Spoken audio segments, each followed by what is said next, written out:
There are way too many blog brands out there in the world that title themselves feminist bullies tearing the video game industry apart. How did video game press get dominated by hipster SJW fucks that don't even seem to like or play video games in the first place? Or something else of the progressively stagnant like. As video games are held as a media and entertainment medium, acknowledging their power on players is crucial to understanding their impact on the whole of society, as regards the potential perpetuation of misogyny, trophyism, racism, and overall bigotry as opposed to the resoundingly preferred otherwise. There's a paper by Adrian Shaw from the University of Pennsylvania, titled Identity, Identification, and Media Representation in Video Gameplay, with research on minority representation that asserts three absolutes. 1. The industry excludes certain audiences by not representing them. 2. Everyone should be provided with characters they can identify with. And 3. Media representation has knowable effects. We can't afford pushback on game industry progression as a means of corrupting the industry, or the negative connotation often associated with being politically correct. Not if we want a more aware industry conducting a powerful medium. So let's start with some female representation. Lara Croft and Samus, for example. They're widely regarded as the most badass women in gaming. And yet Lara Croft is one of the biggest sex symbols of video game culture. And Samus is being more and more portrayed in her skin-tight bodysuit. There's reasons behind this, according to media critic Anita Sarkeesian's master thesis from 2010. Tough female characters opened up another profitable market of potential consumers. Women would be happy to see a butt-kicking badass, and men could ogle the hot chick in skimpy clothes.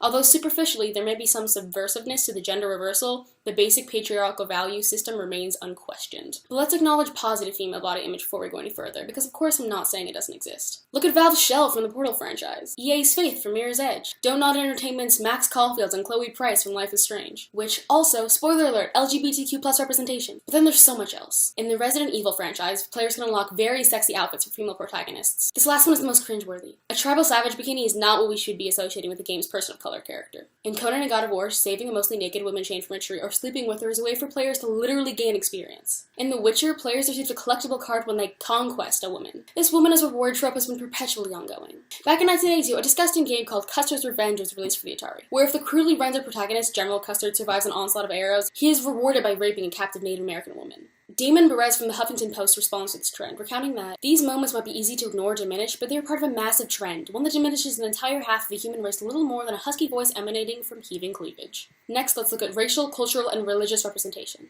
We've already seen these, which are grotesque representations of women of color. Poor representation is largely apparent in the game industry, but also a lack of representation altogether. Polygon writer Tariq Musa recounted his playthrough of The Witcher 3. In my 70+ hours spent within the game, I don't recall a single non-white humanoid anywhere, unless you count naked monster women sitting at the feet of a boss. Even Stardew Valley, with its progressive marriage equality, lacks in racial representation.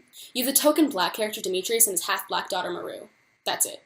This was thankfully responded to with a diversity mod on the Stardew Valley community forums, but why couldn't something like this have been instituted in the vanilla game? Sure, we can throw around the artistic freedom and historical accuracy arguments, which are valid, but leading a counter-argument with that misses a crucial point. Representation in gaming is not equal. We're part of a whitewashed industry that frequently features predominantly white narratives, racially, culturally, and religiously. Of course there's been progress. Games more than ever are perpetuating more diverse demographics. But when we still have games featuring absolutely no people of color, or when there's a culture of pushback from representation, there's still a long way to go.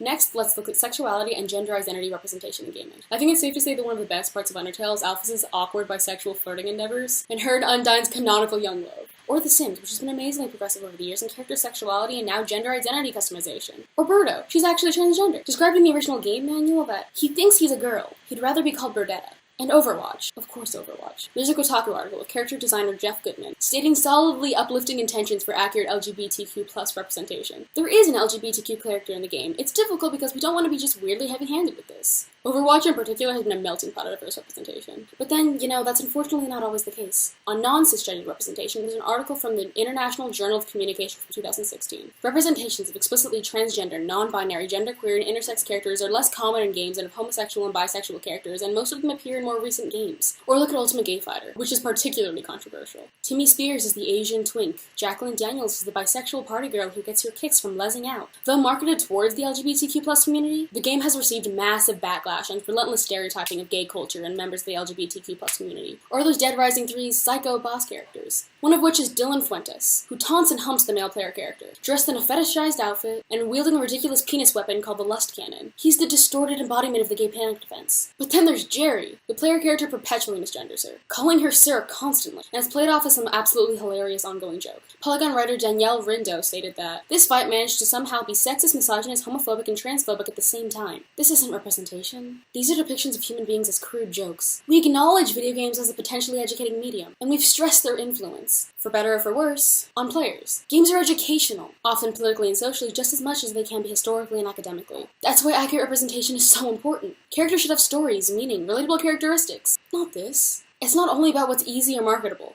As developers of media, these companies aren't just making and shaping the construct of games, but games in society just as well. The debate lies in what direction they take.